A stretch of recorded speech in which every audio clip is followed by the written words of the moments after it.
You got HIPAA and a PIPA. Oh, Lord. Now we're going to have to worry about that. You're listening to the Help Me with HIPAA podcast, where HIPAA and humor collide to make learning fun. Your delightful hosts are Donna Grindle and David Sims. Relax. HIPAA help is on the way. Hi, I'm Ginger McClish from St. Louis, Missouri, medical oncology hematology consultants, and you are listening to the Help Me with HIPAA podcast. Thank you for that intro. Welcome to the podcast. My name is David Sims from HIPAA for MSPs and Security First IT, and joining me is Donna Grindle, all the way across the world from Carton. What's up, Donna? Oh, it's just pretty cool that we can still maintain our business, even with you in Japan. I love technology. Yeah. But if you don't be careful, all the stuff you do when you're going out and creepy in the middle of nowhere, you're going to get attacked by some ghost or something. Yeah. Those pictures are horrifying, and we will have to share at least one of those horrifying pictures on this podcast post. Yeah. So my son decides he wants to go see a haunted shrine place. And so we went. Of course, you have to go in the middle of the night. You can't go during the day because ghosts are sleeping during the day. So anyway, we go at night, and it is at night, like pitch black night, and way deep in the woods, a dead end road. I mean, has all the makings of a horror story. But it was interesting. I'll say that much. And it was creepy. Yeah, even the taxi driver said, "You sure? You sure about this?" Yeah, in his broken English, and I'm like, "No, not really." But You're not going to say you're scared in front of your son. No, absolutely not. I will run head first into it. I can't wait to hear more stories of your trip and how many things you did wrong, like jumping on the wrong train car and stuff. Yeah, that's the whole difference in culture and etiquette and these things. And, I try to study up on it, but it doesn't matter that you read about it. You have to remember to do it. Yes. Yeah, it's not oh yeah, I'm not supposed to do this. I mean, I still get, confused about why they're on the wrong side of the street. I'm like, look at that fool coming down the wrong side of the road. Oh, wait, I'm the fool. Yeah. That's it. So, but yeah, it's been fun so far. Absolutely. Awesome. Well, be safe coming home, my friend. While you've been doing that, I've been at Secure World Atlanta, getting nerdy with it. It was awesome. We're going to have a guest that's going to be really cool. I'm at the event. One of the keynote speakers seems like he's going to be awesome. And I do need to do a shout out to Jacqueline Parks, a listener who walked up and said, "Aren't you Donna Grindle from the podcast?" Yeah. So great talking to you, Jacqueline, and really glad that you find us helpful and not offensive. we had to work harder at that.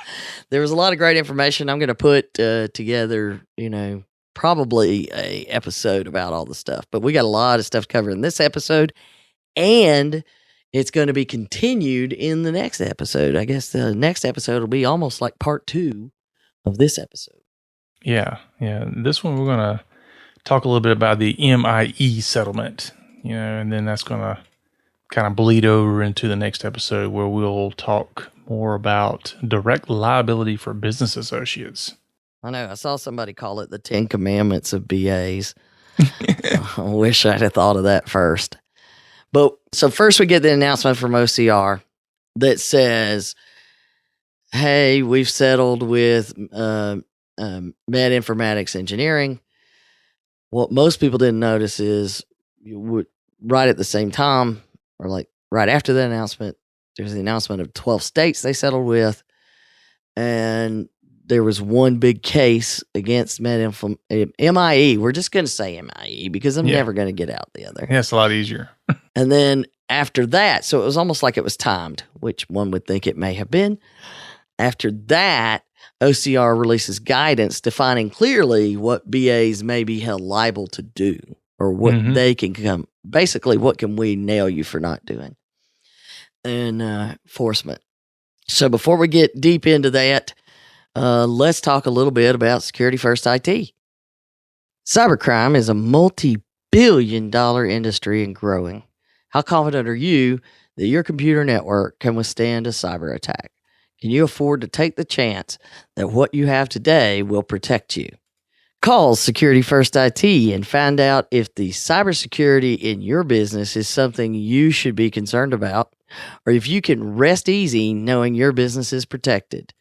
Visit them online at securityfirstit.com. That's securityfirstit.com and schedule a time to talk. So I don't know if people know this. Ironically, it's almost to the day that we released our first episode of Help Me With HIPAA, which is kind of creepy, but then again, not. Yeah, I mean, we already know OCR does stuff like that, kind of as a shout out to us. Well, no, when the data breach occurred for Medical Informatics Engineering, it was like May 26, 2015. Oh. Uh-huh. And we've just, so we've been at this for 4 years now. I don't know how we've managed it. But on May 26, 2015, when we were all excited about releasing our new podcast, Med Informatics Engineering was discovering, quote, suspicious activity on one of its servers. They were releasing things other than the podcast. Apparently. And just as a little background, these folks provide a cloud-based EHR. Okay. And that meant that if they were seeing things, suspicious activity on their servers, more than likely that was where EPHI was. Mm-hmm. And somehow they own a wholly owned subsidiary of No More Clipboard LLC. And that, because everything points out that subsidiary must have been where the problem was, because they don't go into detail.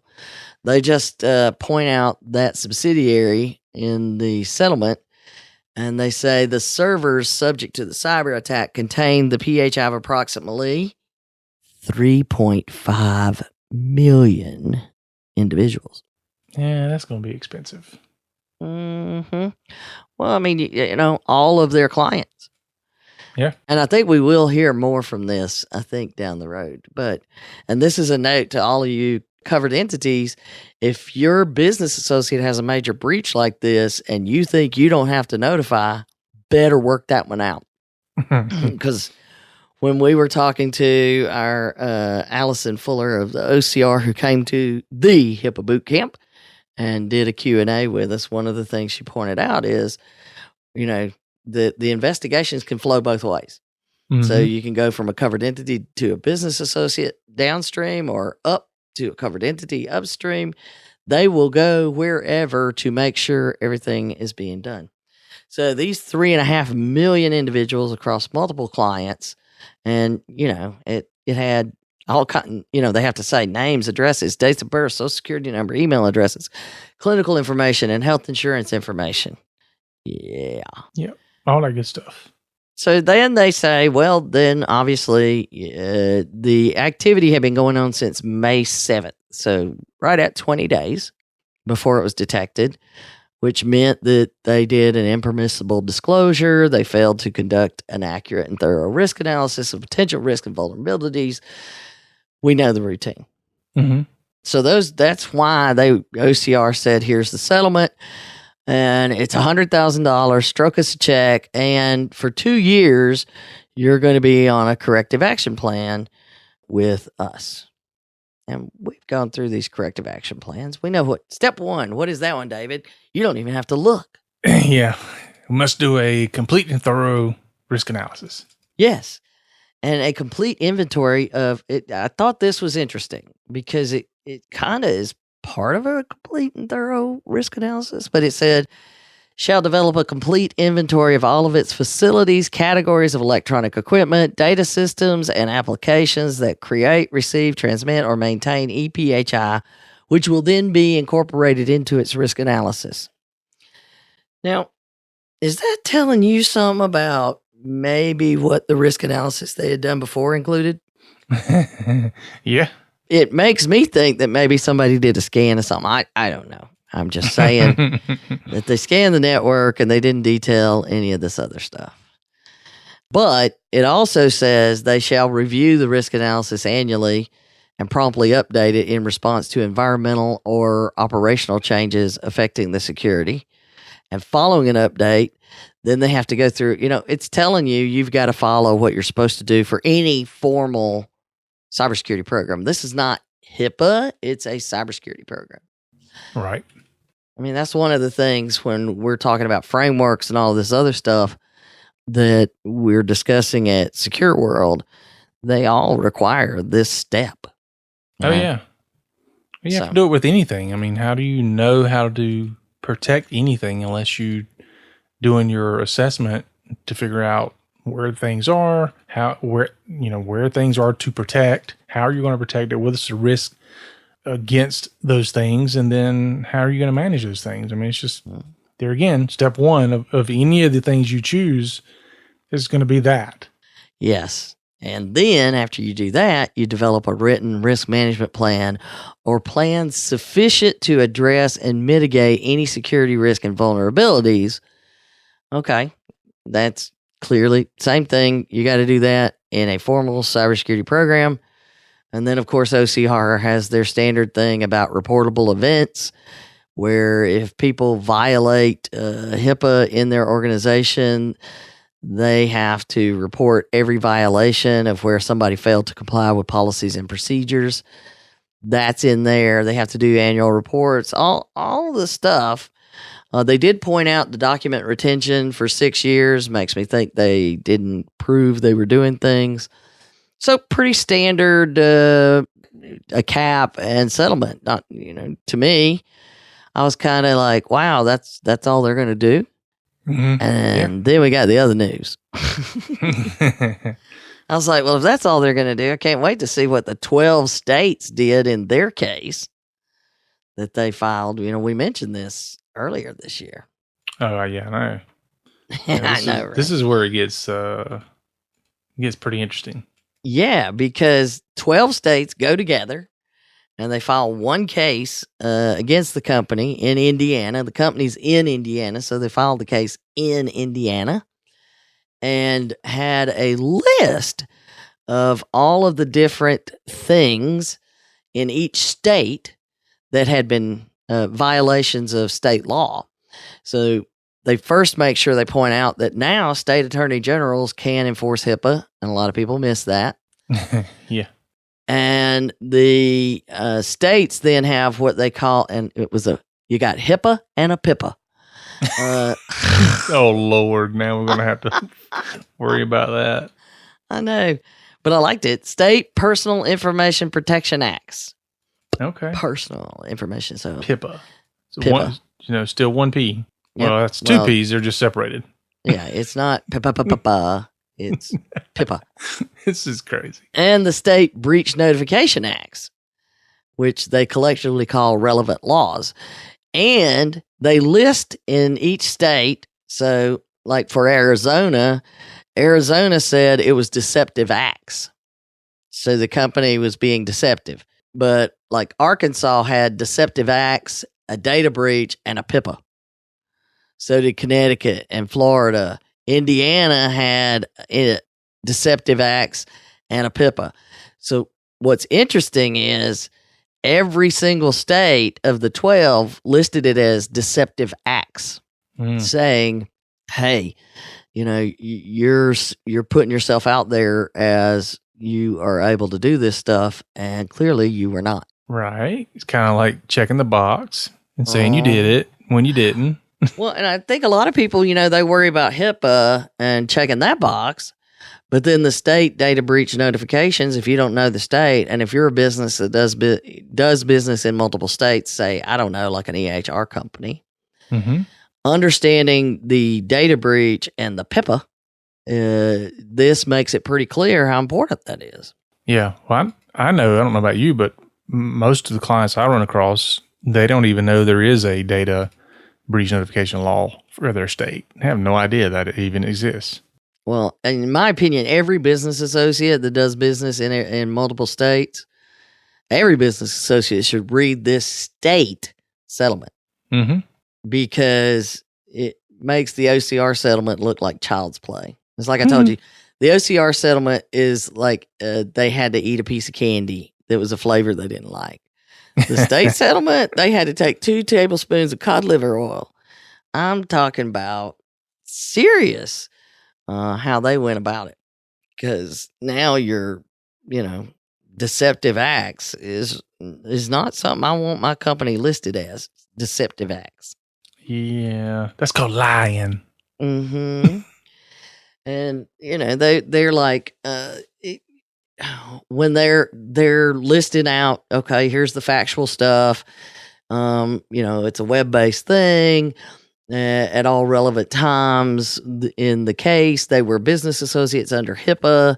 That means they're required to comply under HIPAA and, protect all of this stuff.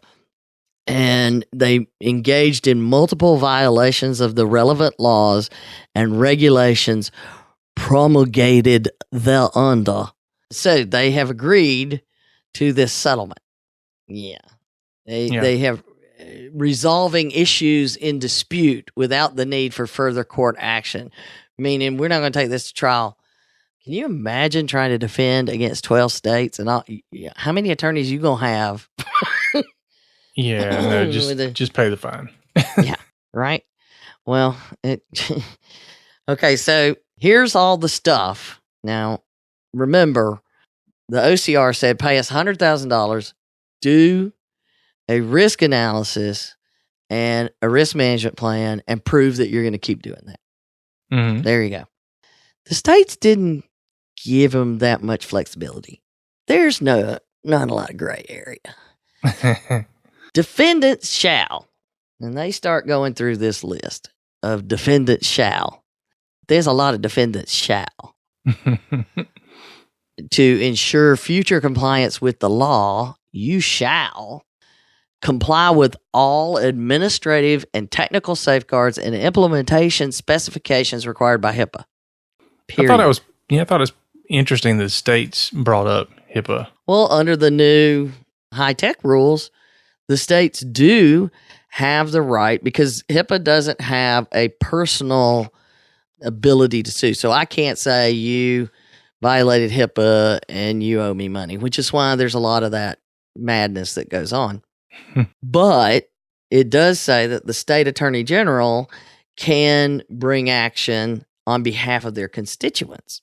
Correct. And that's what's allowed the states to get involved. And clearly, the same thing happened before. Geez, I'm drawing a complete blank on which case it was we just went through, where the states got their piece of the pie. Oh, Anthem. The states got their piece of the pie. OCR got their piece of the pie. And you add it all up. Or piece of the pie, we'll say, maybe piece of the $$ that they chewed off of them. They just, there's not a lot of cheek left is all I can say. So you've got it required to comply with HIPAA. And I thought it was interesting that they said administrative and technical safeguards.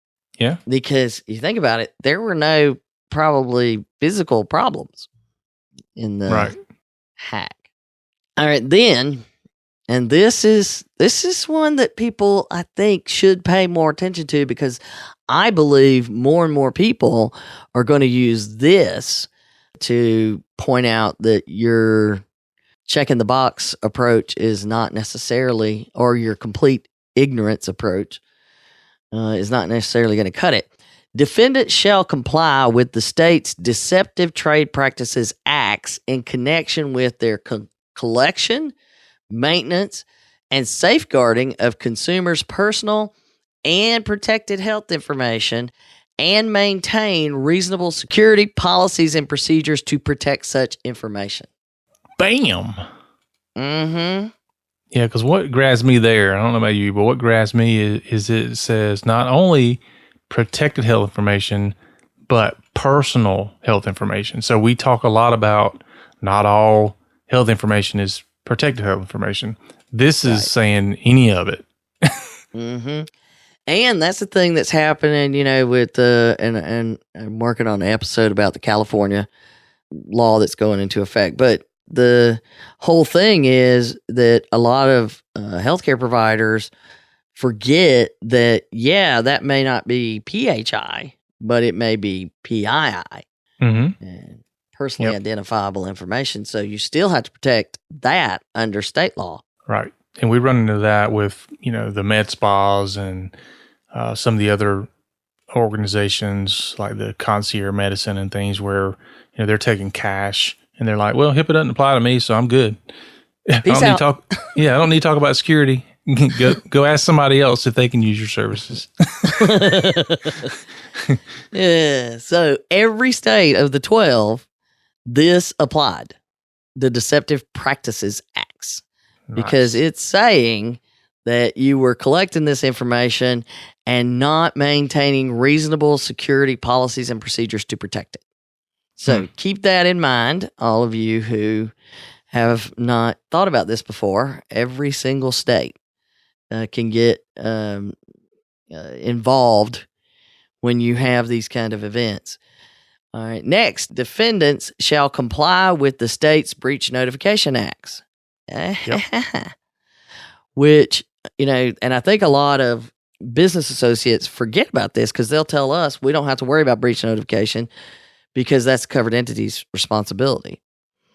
The state law may not say that. The state laws that are out there, you have to know in your state, are you responsible for notifying under state law, even though the covered entity may be responsible for notifying under HIPAA? And they're saying clearly, you have to notify under the state's law. Don't just throw it off on the HIPAA thing. Gets kind of hairy. I know. And then shall not make, and this is interesting, shall not make any representation that has the capacity, tendency, or effect of deceiving or misleading consumers in connection with the safeguarding of EPHI. What does that say about HIPAA certified? Or we're HIPAA compliant? Or guaranteed security, or any of those things? Because clearly that has the capacity, tendency, or effect of deceiving or misleading. Yeah, and I can't say that hurts my feelings to see that in there. It hurts your feelings. Because, we talk about this, how it just burns us up to see that. So, and so, but now we have something to point to. Yeah. You skipped that, the one before that. Oh, comply with the state's PIPAs? The PIPA. Oh, sorry about that. I got so excited about the other one. Capacity, tendency, or effect of deceiving or misleading.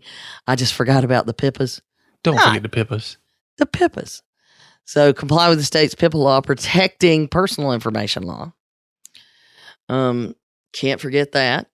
Then we've got the implement and maintain an information security program that shall be written. There's a pregnant pause there on purpose.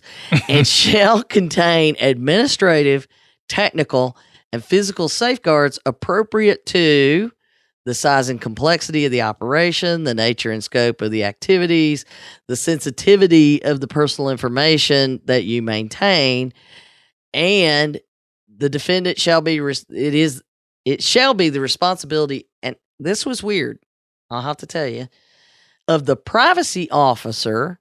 And under HIPAA, you don't have to have a privacy officer.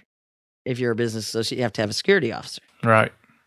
So it shall be a responsibility of the privacy officer or other designated individual to maintain, promulgate, and update the policies and procedures necessary to implement the information security program. Say what? It better be somebody's job to get this done. It's not, we do it. It's somebody's job. And it's, this is coming from the states, but it reads just like HIPAA. Well, and it doesn't mention HIPAA, which is interesting. Right. It says you're going to have a security program that's written and it has administrative, technical, physical safeguards. And it does follow the size and complexity, but the nature and scope of your activities, and then the sensitivity of the information you maintain. So what do you think? That's a little different. What do you think? I mean, they're saying you have to follow safeguards, but what safeguards? Where are they looking? I mean, are they looking at this cybersecurity framework, or they're saying appropriate? So you need to you show that HIPAA you're was being appropriate. You thought HIPAA was vague. I know, right? Yeah. Well, I mean, at least if they're following HIPAA, they would have something to point to. Right. But there's a reason that we have for years now been saying, look, the NIST cybersecurity framework, and the first draft of the NIST privacy framework is out there, which is actually built to go side by side with the NIST cybersecurity framework. And what better way to take HIPAA to the next level than to adapt that under the HIPAA laws? So if I were the person advising them, I would say, use HIPAA and the NIST cybersecurity framework, and maybe throw in some CIS 20 or some other stuff. But anyways, well, that goes into appropriate. Right, exactly. It goes into what you were talking about. If you're going to do something and prove that it's appropriate, then have a framework that you can point to. Not, hey, Bubba said this was appropriate. I mean, we tell people this in my business. We go in, we're an IT security firm. It's not, I'm not going in and saying, look, this is what David recommends. Look, we're using frameworks, established frameworks, and we're following those frameworks. So we can point to it and say that this is why we did this. This is the appropriateness, even though I think if I said it, it would still be appropriate, but still. The appropriateness. Anyhow, indeed, the frameworks are key.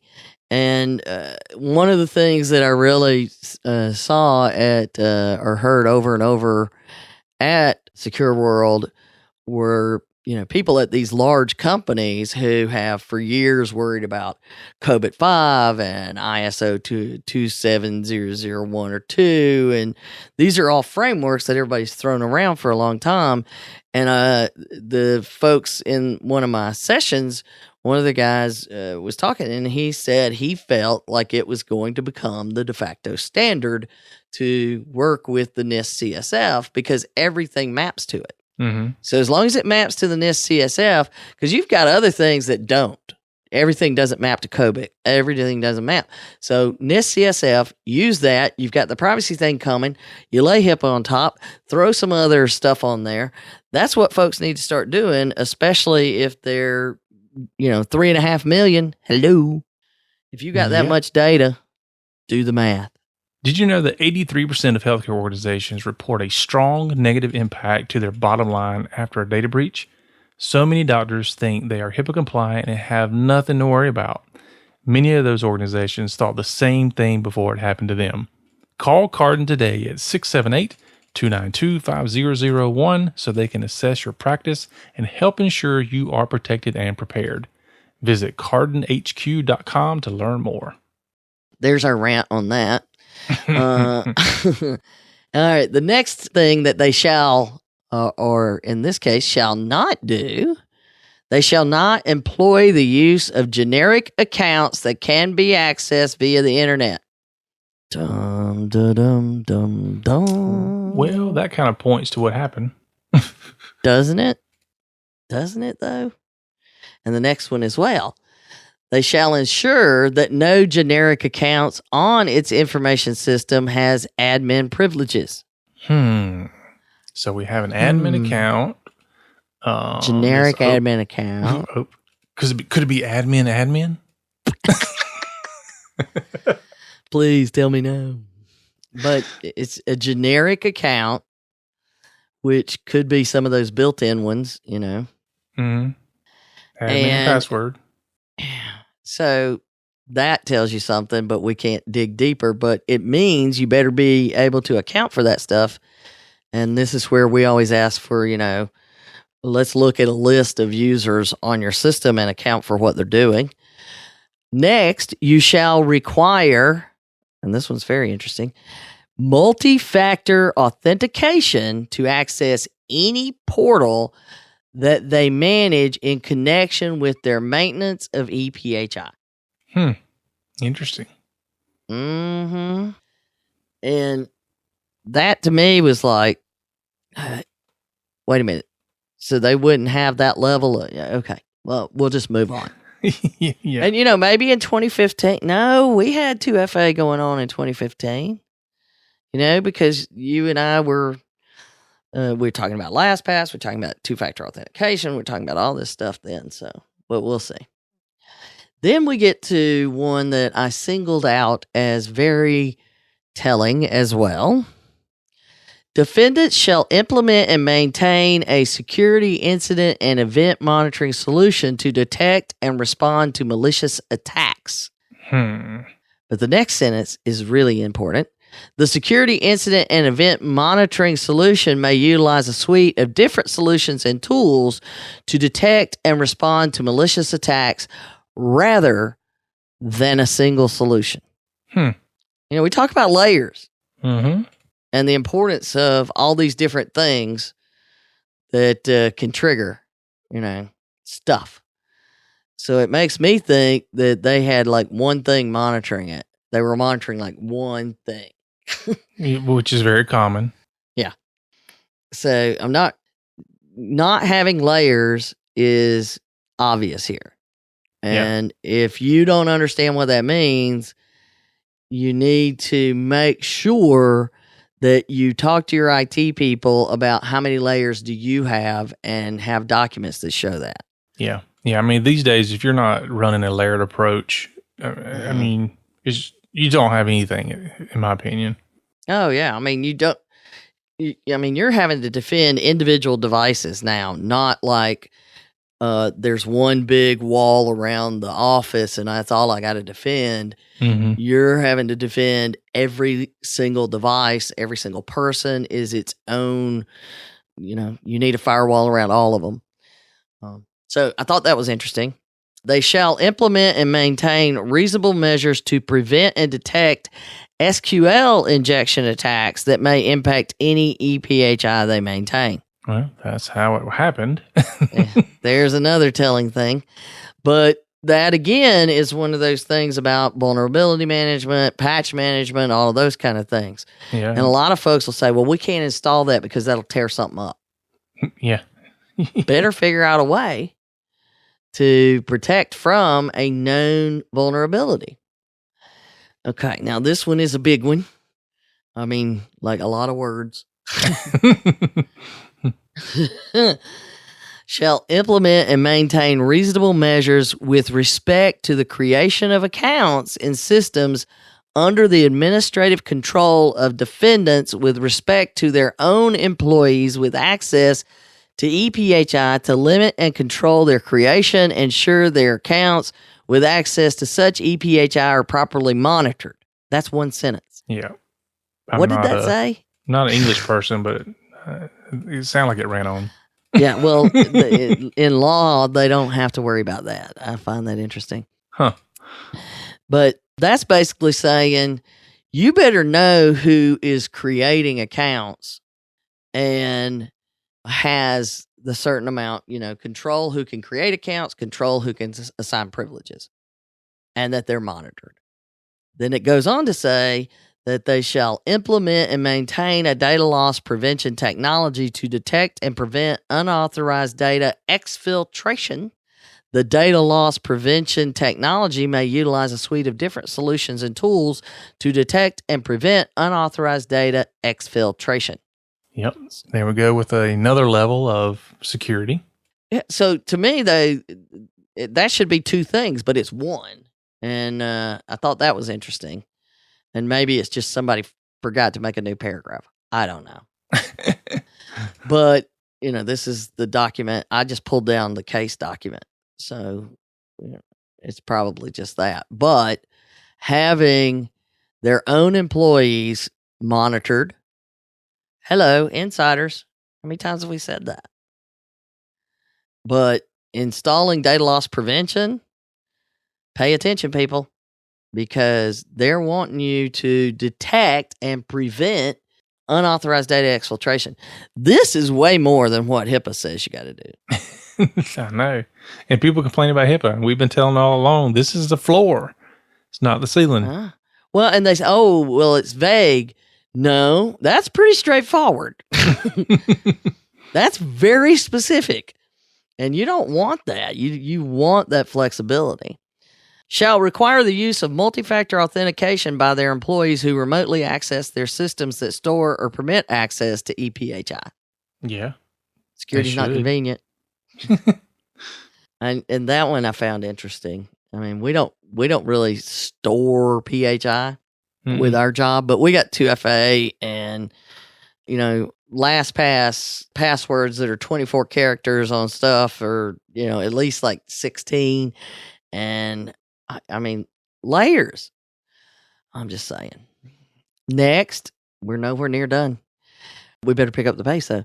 Shall maintain reasonable policies and procedures to ensure that logs of system activity are regularly and actively reviewed and analyzed in as close to real time as possible.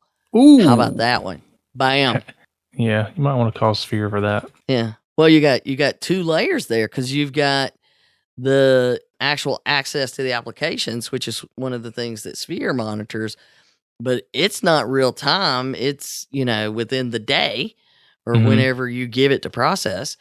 I know that they're working on a real time solution, or they have been talking about it, but that's hard to do at the sheer volume when you think that statistically they say that in like a hospital situation, every 8 seconds you're in a new patient account. Yeah. Well, there's no way you can do this without software technology. Right. You're not going to have a person doing it. Next, you shall implement and maintain password policies and procedures related to their employees, requiring the use of strong, complex passwords and ensuring the stored passwords are protected from unauthorized access. What had happened is getting a little bit more interesting. Mm-hmm. We can read between the lines. So they had a generic admin account that everybody knew the password to, and it was stored somewhere that you could easily get to and not secured.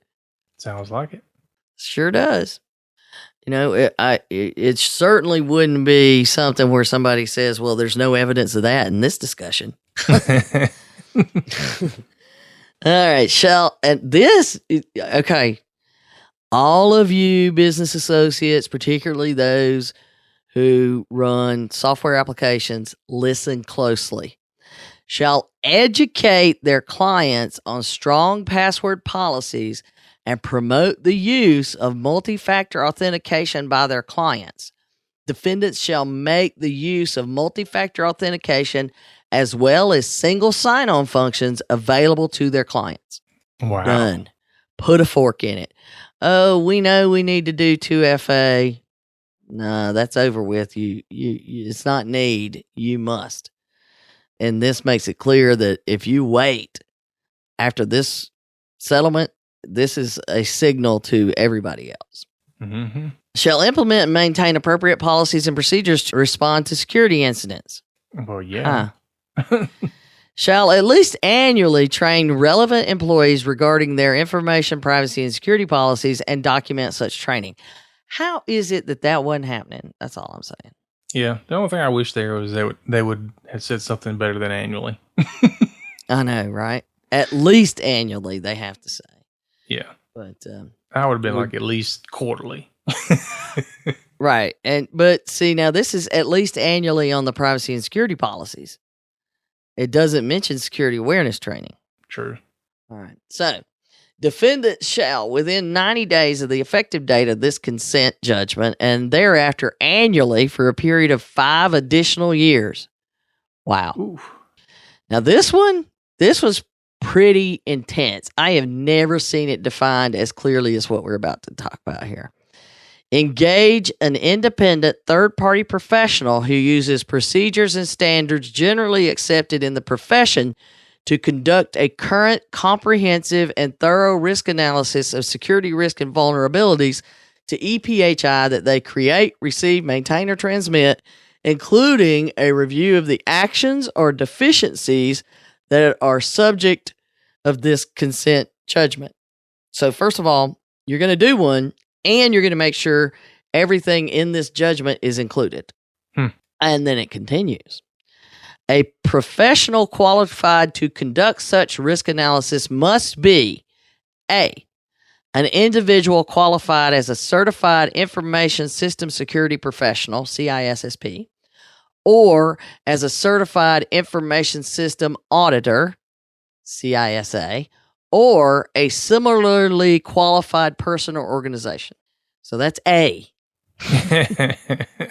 And B, have at least 5 years of experience evaluating the effectiveness of computer systems or information system security.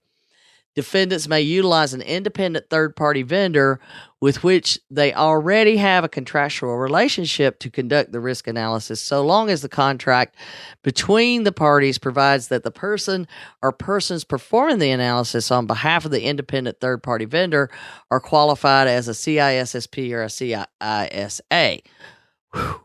The independent third-party professional conducting the risk analysis shall perform a formal report, security report is what they're calling it, including its findings and recommendations, a copy of which shall be provided to the Indiana Attorney General no later than 180 days after the effective date of this judgment, which the Indiana Attorney General may share with the states, the other 11 states. Each year thereafter, a copy of the security report shall be provided to the Attorney General within 30 days of the anniversary of the completion of the first one until the expiration of 5-year period. Wow. Whoa. So you mean to tell me they can't just have somebody run a tool? Mm-mm. You know, and this, you know, I've got, you know, other qualification stuff and 5 years experience. I meet those things. I don't have the CISSP or the CISA. I was going to get, I actually was talking to Secure World with the people doing another one, which, you know, but the way this is written, boy, it's, wow, is all I can say. And the fact that it's 5 years, 5 years. Every 5 years, you have with a 30-day period where you better give me an update that this has been reviewed by qualified people. And then after that, you have 90 days to do more work. Well, that is then the risk management part of it, the assessment of review and, to the extent necessary, revise your policies and procedures based on the findings. Wow. Within 180 days receipt of this report, the defendant shall forward that to, you know, here's the stuff they told us about. Here's what they're calling the security action report, which is also known as a risk management plan. But now you're going to have these labels on it because you've signed this agreement. Then we get down to the very last requirement other than the money part. Shall designate a privacy officer or other official to ensure compliance with this consent judgment. The efforts of the privacy officer or other designated official in this regard shall be documented in the security action report. So every year you better be documenting who's responsible. Who wants that job? Anyone? No. I'm feeling voluntold. Yeah. Is the way that's going to end up happening. Holy crap. You know, 5 years. So the 2-year, again, OCRs, piece of cake. Nothing to it. Because what you got to do here, you can just, you know, hand over segments of it to OCR. And as long as you don't have idiots violating your policies and procedures, that's the only thing that OCR is making them do that isn't much, much worse, or not worse, much harder to do and more specific, I guess. Is that the way? What do you think? Yeah. No, I read it the same way. I was thinking, you know, first I'm like, wow, for 2 years you can have both agencies up your business. But yeah, you're right. one is so much stricter than the other that, I mean, you just do one and then kind of hand it over to the other one. But after 2 years, OCR is kind of out of the way, hopefully. But the states, not just one, but 12 of them are all up in your business for 5 years. So you give it to the Indiana Attorney General, and they maybe they don't have anybody technical reviewing it, but then they give it to the other 11 states, and maybe one of those states has somebody technical reviewing it and goes, "Hey, this doesn't cut it." Yeah, I mean, you got 13 different agencies. Let's do the math. And here's where the math really gets interesting. Because you remember that $100,000, and I'm like, well, that's not too bad. $100,000, 2-year cap, that's nothing to it. Yeah, the states are going to round that off. Yeah, the states say, you're going to pay us $900,000. That's a cool even million between the two. Well, at least they took an installment plan. I know, right? Yeah. OCR said stroke us a check right now. But the states do give them an installment plan. So they, on July 1st, 2019, July 1st, 2020, July 1st, 2021, they make the payment. So $300,000, in each payment, which is, that's so nice of them. Yeah. And then it goes on to say that the money received by the attorney generals in this settlement may be used for purposes that may include, and it goes on to say, all these other things, and the cost of investigation and litigation or be placed in or applied to any consumer protection law enforcement fund, future consumer protection or privacy enforcement, consumer education, all the different ways they're agreeing on how they're going to spend the money, which I thought was really good. Yeah. And then they even go into how the money's divvied up under the states and, how everybody gets paid. So, wow. And wow. They did not take it seriously, and now they have to take it way more seriously. Yeah. And like we said before we started down this path, is that this kind of rolls into some guidance that came out right after this. So can't be a mistake or coincidence that we have the direct liability of business associates that came out.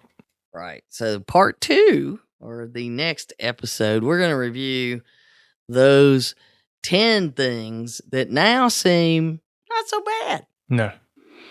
Yep. But that'll be interesting to look at too, as you and I already know. I know, right? We read the first one and we're like, we win. Mic drop. It sounds very interesting compared to our 10 worst wrong HIPAA statements. Yeah, I know. Well, give a little bit of a spoiler. We just say we win right all along. So if you listen to the podcast and you follow us, then you have nothing to worry about.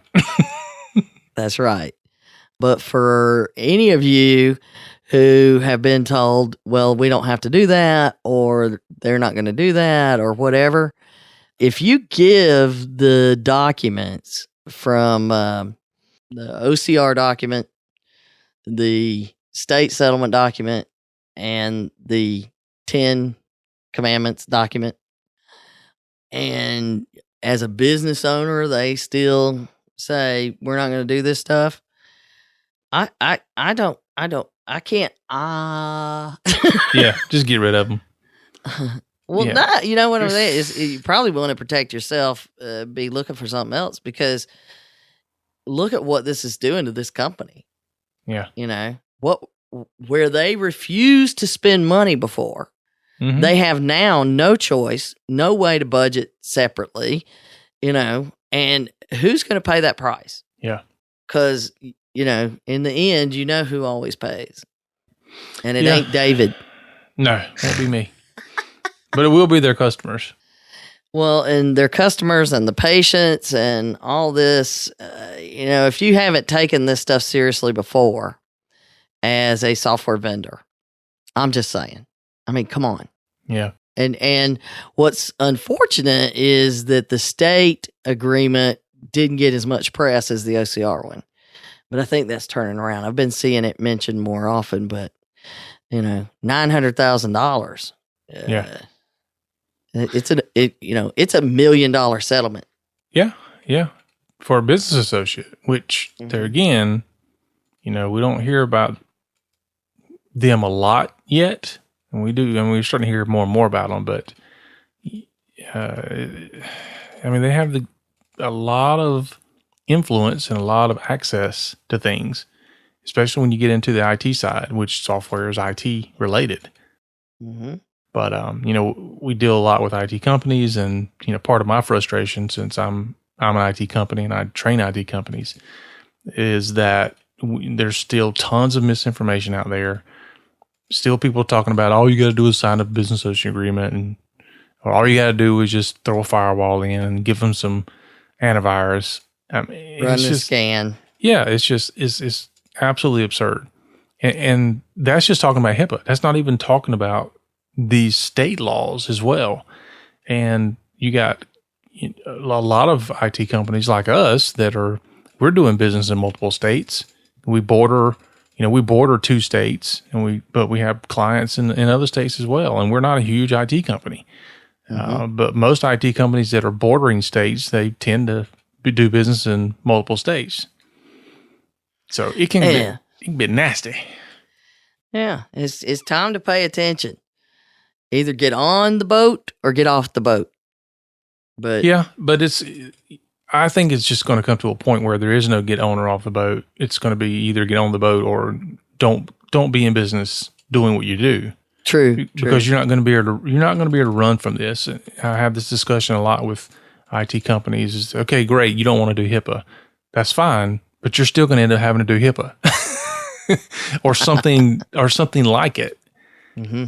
You're not going to be able to just brush it off and say, I'm not doing any of this stuff. Whether it's under HIPAA or whether it's under something else, you're still going to end up doing these programs. Mm-hmm. So it will happen. It will happen. Sure enough. And when it does, we'll tell you. You don't want to be the example. No. I sure don't. All right. That is our show for today, folks. Remember to follow us and share us out on your favorite social media site. Rate us on our podcasting app. Yes, we have an app for that. We need your help to spread the word. And as always, remember that HIPAA is not about compliance. It's about patient care. You've been listening to the Help Me with HIPAA podcast, hosted by Donna Grindle and David Sims. The show created to help you with HIPAA. For more information or to ask us a question, visit our website at helpmewithhipaa.com. Neither Donna Grindle or David Sims are attorneys, and they do not offer binding legal advice concerning regulatory compliance. The information in this podcast should not be relied upon or construed as legal advice in any way. Consult your attorney for legal advice concerning compliance with HIPAA regulations.